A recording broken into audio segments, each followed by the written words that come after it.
And one of the dangers is the more we practice, the longer we practice, we gain more knowledge, more experience, we might gain more skill in meditation, we get some samadhi and peace. If we've never developed this sense of respect and deference for the teacher and for the Vinaya, and as we gain the knowledge and the peace, we get more self-confident. As we get self-confident, we just believe ourselves and we're not going to listen to anyone else, not take much interest in other people anymore. We just be sure of ourselves, our own views, our own experience, and that can lead to a problem when one's actually supporting the ego and all the kilesas that go with that.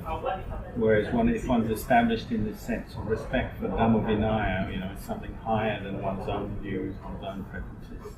Once established that from the beginning, then it's a protection from this arising of over self-confidence and being one who just doesn't listen to anyone else.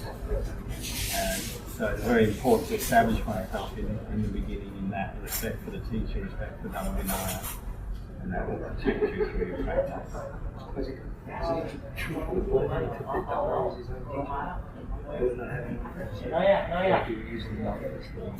The Buddha respects the Dhamma. He didn't take anything as on the level of self, ego, preferences. It was always the Dhamma is the highest. Even the Buddha has the Dhamma as the highest, so we certainly like in Melbourne today, there are a lot of meditation classes. In my office, there are people just go to meditation because they want to find peace, they want to find calm, and they go to meditation. And then, like you said, I'm afraid that I don't know what will happen to them when the meditation are too strong without good support of just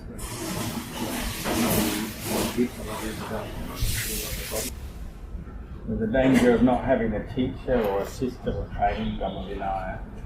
So as one meets with different experiences in the course of one's meditation development, one won't have any reference point, one won't have any way of really judging or gauging how to deal with these skillfully. So say one might have visions arise, one might attach to that something good or even the best. The sense of self arises around that. There's no letting go of self, it's just actually creating more of a sense of self based around the results or the experiences of the practice. It's very easy to get deluded, lost, because there's no teacher or there's no system. Dhamma Vinaya is a whole system of training. So that's again, it's a protection against that. If one has a teacher, one can go and consult the teacher, or people more experienced who one's respect, one goes to them, one will be giving up this sort of sense of self that will form around the experiences of practice. One will listen, one will get advice, to know how to treat them well to help one let go. So the result of practice is letting go. It's not building up an ego out of one practice. Letting go is what you want. So that's a peace of mind. Okay. The question was, what do we do if the teacher is teaching us wrongly? Again, well, you have wisdom. You still have to be able to contemplate the teachings you receive. If you're in doubt, you can get a second opinion. You can compare with other teachers, or he said, well, go back to the Buddha and go back to Luang Por Chah, who are our sort of, Luang Por Chah is the modern founder of our tradition. The Buddha also, you see, is what this teacher is teaching, is it the Eightfold Noble Path, does it fall within that, and the Four Noble Truths? And then, see, does it follow what Luang Por Chah said? We don't have to doubt about Luang Por Chah. Many of us have lived and trained with him. We respect him as Narahan. His bones have turned to relics. We can go and see them in the Chedi. His hair has become relics. Even his excrement became relics. So we have no doubt he was an enlightened teacher. So what he taught is a very good comparison. If anyone else is teaching, and you compare what they say to what Luang Por Chah said, and it doesn't match, it's different. Well, that's a sign perhaps that they are teaching the right thing. Says in practice you have to find the right balance or the right amount or the right level. Meaning you don't want to be going ahead of your teachers or stepping over them or being too high or too big in front of your teachers or in comparison to your teachers. You also don't want to be too low, aiming too low or thinking of yourself too low, because that can be an obstacle. So I gave the example of a stick.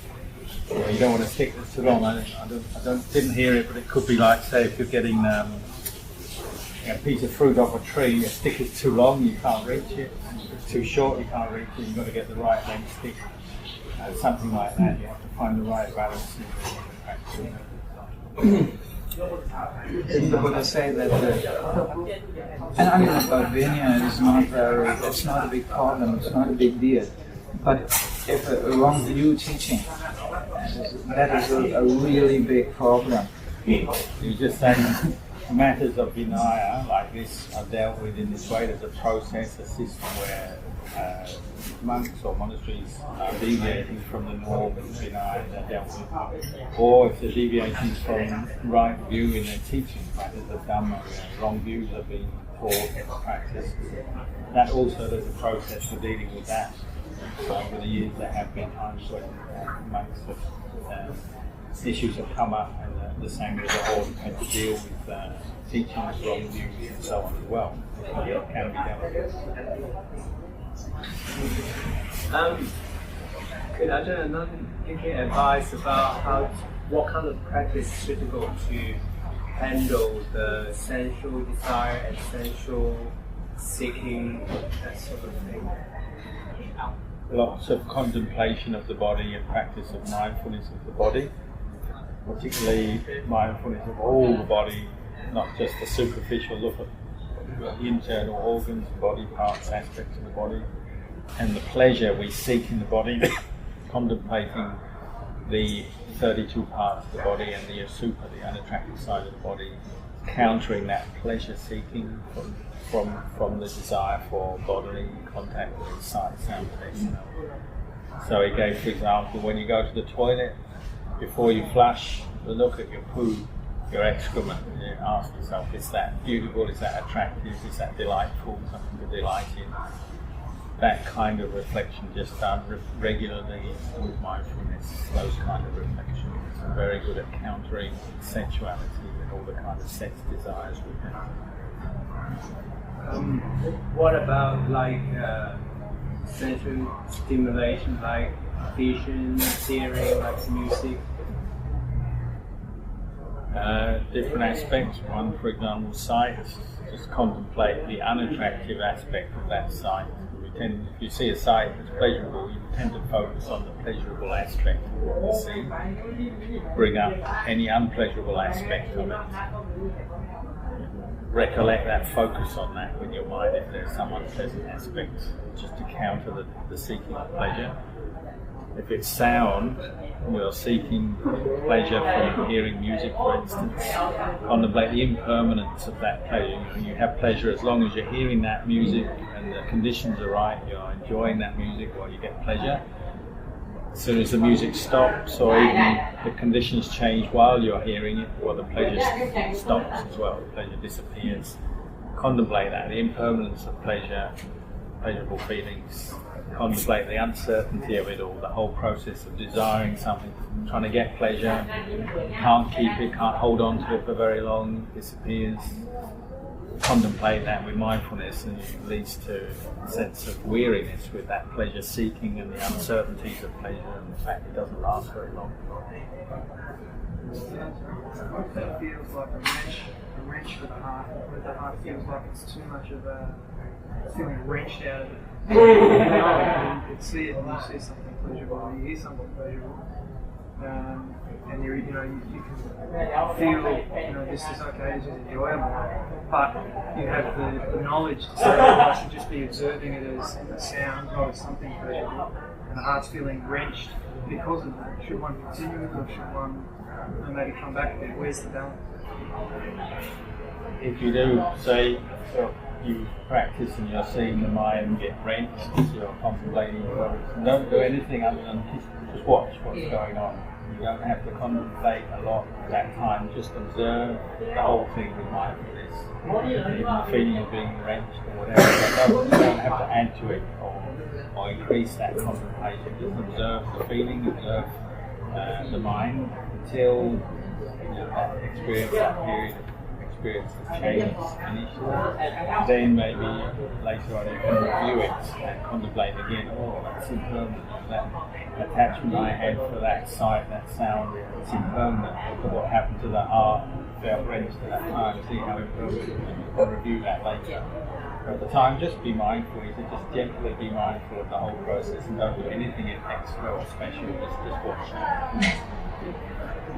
I think the interesting question come up if let's say you have a sense, desire for something that is not just sexual of the body, but if you let's say music, movies, news, whatever, design, even beautiful nature. If you contemplate the body, does that affect that kind of desire effectively, or is that too oblique to get a good result? First, you said you can contemplate the body, and it will affect all sense desires, every form. Because you might contemplate this impermanence, in fact, we've got to die. So then for every sense desire we can follow is impermanent. But then he also said, or you can just contemplate if it's other kind of sense desires like nature or things, just try and find the Dhamma in that sense experience. So he said if it's, say you're looking at a waterfall, isn't this beautiful, this nice nature? So we'll try and bring it into your heart as Dhamma and say, well, it's beautiful, but it's water, it's always flowing, constantly flowing from high down to low. This movement, this impermanence, change, never fixed. And just try and find some Dhamma in it, and that will have a sense of detachment. But the question is, doesn't that lead to this whole proliferation of monks reading newspapers and finding the Dhamma in all these really cool things? Which, yes, it happens to some degree, but also it brings in a whole lot of restlessness. And how trustworthy is that kind of, conflict? It's more of a Vinaya question, more of a Dhamma question. No, I mean it really purely as a Dhamma question. Yeah, like how does that affect it? If you tell yourself, I'm reading the newspaper in order to get this enchantment from the world, how well does that work? Like, isn't that a bit of a dangerous game from a Dhammic point of view? And with these things, it's a matter of strength, particularly wisdom, but mindfulness as well. Strength of one's practice, strength of one's mind. If one has to look at the results, if one does say, look at the news, watch a movie, read a newspaper, or these kind of things, if one's practice is already a bit weak, well, these things will always lead the mind downwards because one doesn't have enough wisdom. One is just drawn into them, lead to more mental proliferation. If there's enough wisdom, one has a lot of wisdom, one can still contemplate these things. Sometimes it's necessary to know a bit about the world, what's going on. But it's a matter of you have to look at the results and be very honest with that. And, the reason we have precepts is to protect against the mind becoming weaker and weaker by indulging in more things that are just going to distract it and take away mindfulness. People often say that it's good to know a bit about the world. Why is that? More a matter of one's position. If one is practicing to develop samadhi and wisdom, insight, then these things are not necessary at all. You just said maybe if one is in a position that one, these things maybe can support one, one has know a bit about the world because of one's position, one's worldly position, well, maybe one might have some interest in the news or whatever. Because he looks at a paper maybe for about 5 minutes, just gets the important news like, is it going to rain today? even that's sometimes not true. It's quite good for health matters, knowing ways to deal with health issues, what health issues are coming up, ways to deal with them, things like that. In the monks world, people talk a lot about buildings and where people go and things like that. What is something I think about that, like just like news or like also in comparison, like monastic kind of chatter. Is that harmless or is it even good to build kind of? The chat about it or the building itself? How Nam said Riyang. So the chat about it. Yeah, I like the talking. It doesn't take up so much of monastic talking time. It is kind of basically empty chat. And the question is that harmless or is that building good relationship or is it just worse than reading a newspaper? As long as you maintain mindfulness to talk about such issues as like, have you finished building your toilet block yet? Then there's no real problem. The thing to do is always maintain mindfulness, not get caught into liking or disliking in this conversation that you might be having about a building project or the state of a monastery or whatever. And when he was a young monk, then he used to think like this. When senior monks meet, he used to think, maybe they'll start talking about some good Dhamma and I'll listen. But they usually talk about fairly mundane things. What are you building in your monastery? How big is sala? What kind of metals you use in the reinforced concrete? Things like that. So he's like, this is not what I want. I just want pure Dhamma. I just want to practice Dhamma. I don't want to hear about all this. But as he grew in age and responsibility, running a monastery, he himself had to start building. So now he's able to talk about it and understand what they're talking about, and he understands the reason, and that it is part of our life if you're a senior monk. But you just learn balance in this. It doesn't necessarily have to disturb your meditation. And when the time comes, if people come and ask Dhamma, well, he's quite happy to talk Dhamma and he appreciates that. But you can also talk about building with other senior monks if you meet them. That's not a big distraction either.